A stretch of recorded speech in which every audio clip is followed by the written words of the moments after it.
here's a story we have talked about in the past. The lunch truck wars on Wilshire Boulevard. Restaurant owners were upset because lunch trucks were parking in front of their restaurants at lunchtime and stealing customers. Now there are tow zone signs on the entire 5700 block of Wilshire. Tow zone times are 9 a.m. to 3 p.m., which happens to end right after the lunch rush.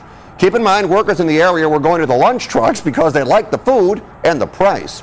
Should the city have banned the lunch trucks, or should the restaurant owners do more to bring the crowds back, David?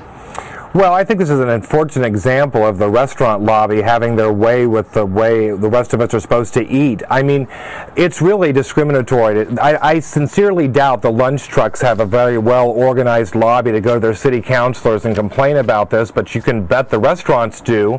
You know, I think this is America. This is supposed to be, you know, free market society. If people want to go to the lunch trucks, they're going to go to the lunch trucks. Sticking up no parking signs so they can't park there is really un-American. Charlotte? Well, there are about 14,000 registered lunch trucks in the county of Los Angeles, and I think that what the restaurants should do is they should get their own lunch trucks and park them in front of their own restaurants. What's really interesting about the whole lunch truck issue is that this is not just roach coaches. This is a new business model, right, and they're popping up Absolutely. all over the country, and top chefs and people with advanced degrees are starting these companies with their lunch trucks. Sometimes restaurants will have like 5 lunch trucks, and there are a lot of reasons for that. One is it's only $150,000 to buy a lunch truck, but if you're going to rent a space, it could be like $15,000 to $18,000 a month. Secondly, you can change your menu around. A restaurant has to oftentimes, if it's a chain, it has to look to some corporate office that dictates its menu. But a lunch truck can say, oh, my customers don't like apples. Okay, tomorrow we'll have bananas. And the third thing is, it's fast. It's like we're turning from a fast food nation into a lunch truck nation. Charlotte, people want to rush the down nail on the head here. If the restaurants don't like these lunch trucks, maybe they should actually try to compete with them and not ban them. I totally agree. Yeah, absolutely. But we are kind of a workaholic nation, so I think people just want to grab their food and rush back to their computer rather than have to even go stand in line at a restaurant or sit at a table. Well, you can thank your local restaurant because you can't do that on Wilshire anymore. Yeah, and I'll be honest with you, you know something? The food at the lunch truck was good. People wanted to buy food at the lunch truck. What's the problem? I think that's a very, very bad decision. Okay. Yep. The story of the state dinner gate crashers will not go away. Whether they crash the party or not, for them, mission accomplished. They got attention.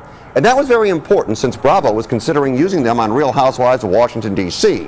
Is it tough to sneak into a state dinner at the White House? Charlotte, I think you know all about that, don't you? I do know all about this. I've actually crashed past Secret Service twice. I've crashed, I don't know, well over 100 events in my life, probably a lot more than that. And I wrote a book on how to meet celebrities and how to crash events. So it's really, I mean, it's very easy to crash. I would say the Secret Service is harder to crash. But the truth is that I do not believe the Obama administration is to blame with this particular scenario because, of course, I've crashed to meet Reagan. I crashed to meet John Kerry when he was the Democratic candidate for president. Other people have crashed to meet Roosevelt. Some little kids got into the White House. Well, wait a minute. How do you get past the Secret Service? Let's just nail it down. How do you do it?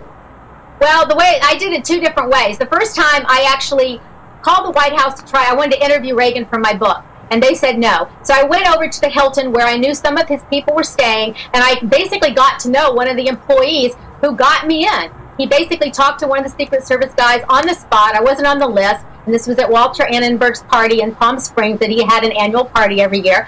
And basically they let me in. I kind of got in and I got to interview the president. The second time was at a very expensive fundraiser in Los Angeles for John Kerry. People had paid $25,000 for the dinner. Some of the people paid $25,000 for the dinner and the show.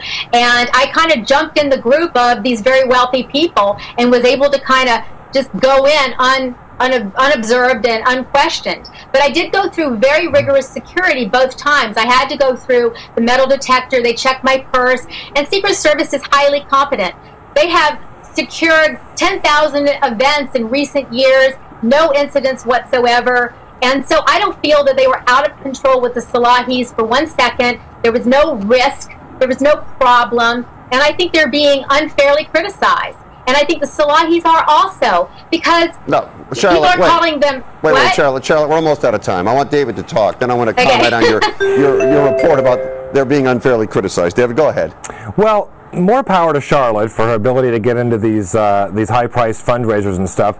I have never had an issue with the Salahis. The issue here is squarely on the doorstep of the Secret Service. They clearly dropped the ball. If you can't keep an event secure at the White House, where can you?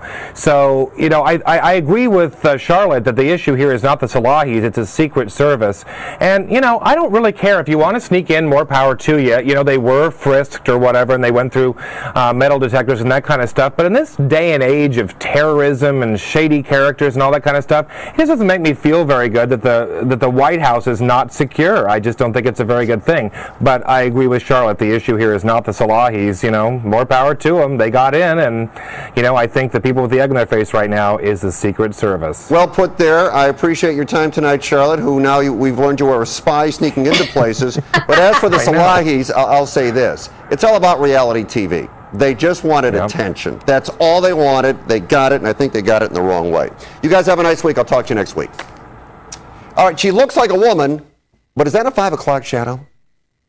If you're so smart, prove it. Contact NBC Filter on Twitter or Facebook, or send an email to thefilter@nbcuni.com.